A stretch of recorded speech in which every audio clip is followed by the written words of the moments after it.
The little boy I had saved when we were kids grew up to be a possessive, obsessive CEO. For 10 years, he kept me by his side, using my grandmother's illness as a bargaining chip to force me into marrying him. He tried everything to win my heart, pulling every trick in the book, but no matter what he did, he could never make me love him. In a fit of rage, he found a woman who looked almost exactly like me to take my place. They flaunted their relationship for everyone to see, and people whispered that the CEO had finally found his true love. But that day, the woman, riding on his affection, barged into the villa with her entourage. She broke my fingers one by one, slashed my face with a utility knife, and removed my clothes to humiliate me. Even though you had surgery to look like me, I'll let that slide. But you even learned to paint like me, too? You really did your homework. Let's see how you try to seduce men now. Just as I was bleeding out and on the verge of death, the obsessive CEO finally showed up. The stand-in grabbed my hair and dragged me in front of him, smugly reporting, "Honey, this wench was hiding in the villa trying to seduce you. I've made sure she can't succeed." After my parents were mistakenly killed by the Palmers' enemies, the boy from next door became the Palmers' heir and brought me into his home. For the next 10 years, he controlled me with his unhealthy obsession, manipulating me into marrying him by using my grandmother's illness as leverage. 2 months ago, fed up with my cold indifference, he found a woman who looked almost identical to me and started flaunting their affection in front of me. He sent me countless intimate photos, hoping to provoke a jealous reaction from me. I looked at them, said nothing, and instead picked up a paintbrush, covered in colors, and filled the walls with sunflowers. Today, the villa's walls were almost completely covered in them, and my grandmother should be out of the hospital soon. Felix Palmer had promised to let me see her once she was discharged. In a good mood, I hummed a little tune when I suddenly heard voices from outside. Every night without fail, he stays here. Tonight, I'm going to give him a surprise and win him over. The others eagerly agreed. Darcy, once you're the CEO's wife,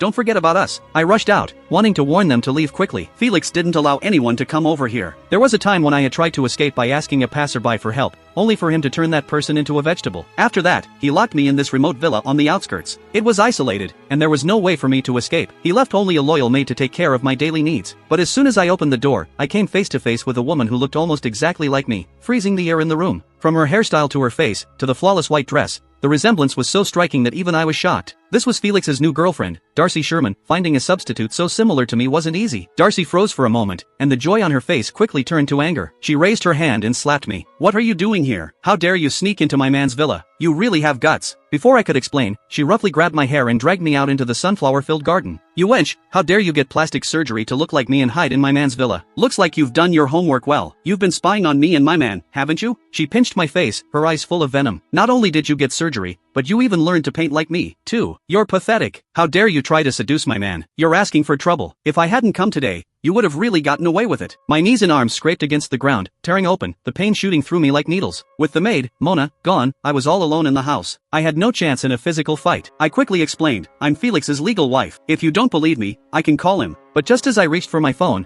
Darcy snatched it from my hands. She grabbed my hand and unlocked my phone. She found the number saved under Honey before letting out a laugh. "You're telling me this is my man's number? Ha! Then whose is this one?" She confidently dialed the number right in front of me. It was picked up quickly, and a cold male voice came through. "I'm in a meeting. I'll call you back later." The call ended in just 2 seconds, the voice distant and indifferent. I didn't have time to say a word, but I could recognize Felix's voice. Darcy yanked my hair and slapped my face with her phone. "Did you hear that? This is my man's number. It seems you weren't very thorough." The pain in my scalp made me wince, and I couldn't stop myself from shoving her away. "Is it that unusual to have 2 numbers? Why don't you just call the number and ask?" As soon as Darcy's 3 lackeys saw that I was resisting, they rushed over to beat me, eager to show off their strength. "You're just a mistress, and you're talking like you're his wife. How dare you lay a hand on Darcy? She's going to be Mrs. Palmer. You're just asking for a beating. How could you just pick some random number and claim it's Mr. Palmer's? Are you that dumb? Look in the mirror. What gave you the confidence to steal someone else's man? Wait until Mr. Palmer exposes your lie. You'll regret it." Darcy looked down at me with a confident smirk. "Then go ahead, call it. Let's see how many numbers my man has." The number saved on my phone was a private one that Felix had set up just for me. He was afraid of missing my calls, so even when he was in meetings, he wouldn't silence his phone. The Honey label was something he'd insisted on adding,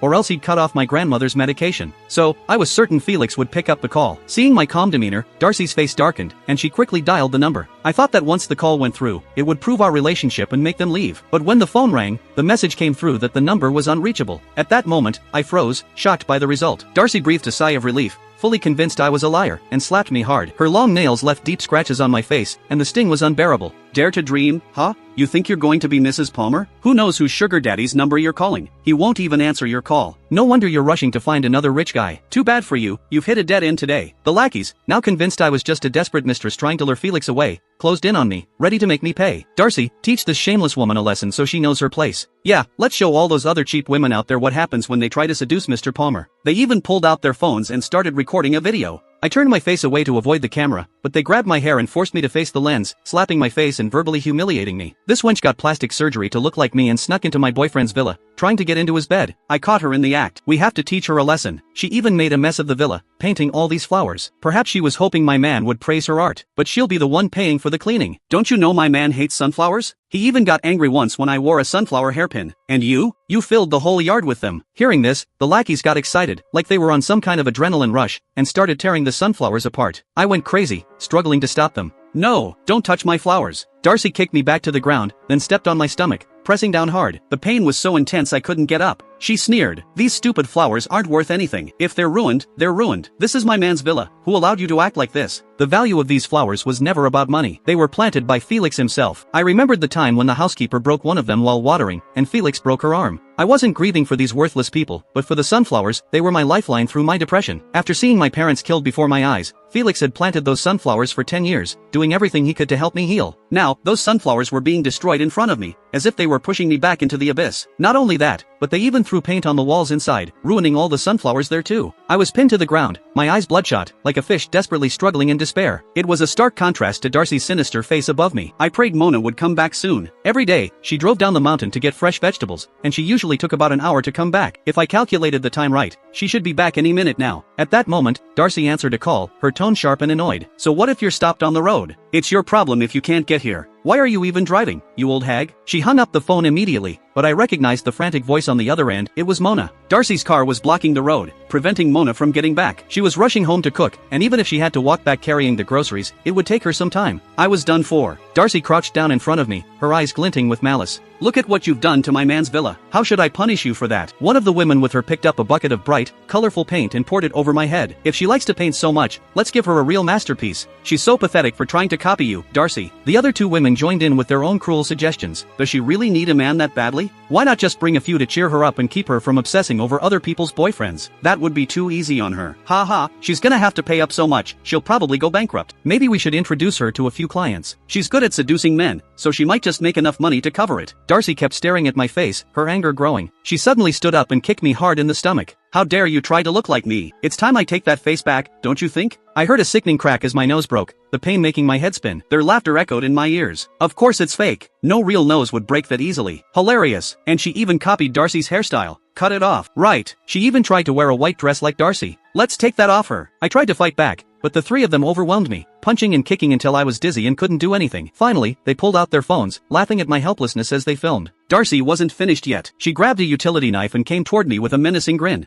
I won't allow you to use this face to chase after my man. You only have yourself to blame for being so pathetic. She was only with Felix because of her looks, and she would never allow any threat to that. The three lackeys laughed nervously. Darcy, maybe that's enough. Don't make too much of a scene. This is Mr. Palmer's villa, after all. It could cause problems for him. Darcy scoffed. What's the big deal? He'll take responsibility for whatever happens. It's not like I'm killing her, I'm just ruining her face. If he comes back and sees what she's done to the house, he might make things worse for her. Hearing that, the three of them gained more confidence and pinned me down, holding my arms and legs. I felt the blade cut across my face, the pain making me scream in agony. They laughed even harder as they watched me suffer. When the torture finally ended, my throat was raw, and I lay on the ground, too weak to even cry out. Darcy's eyes gleamed with venom. She needs a real lesson, or everyone will start copying her. I might lose my position as the future Mrs. Palmer. Since you love to imitate me so much, I'll make sure you can't anymore. She grabbed my hand and began snapping my fingers one by one with a wicked smile. This is all your fault for being so greedy. Don't blame me if you can't paint anymore. By the time all 10 of my fingers were broken, I couldn't make a sound anymore. As I teetered on the brink of unconsciousness from the pain, someone finally arrived. It was Felix. He stood frozen, his face pale with fury as he took in the chaos around him. What the hell are you doing? Who gave you permission to come here?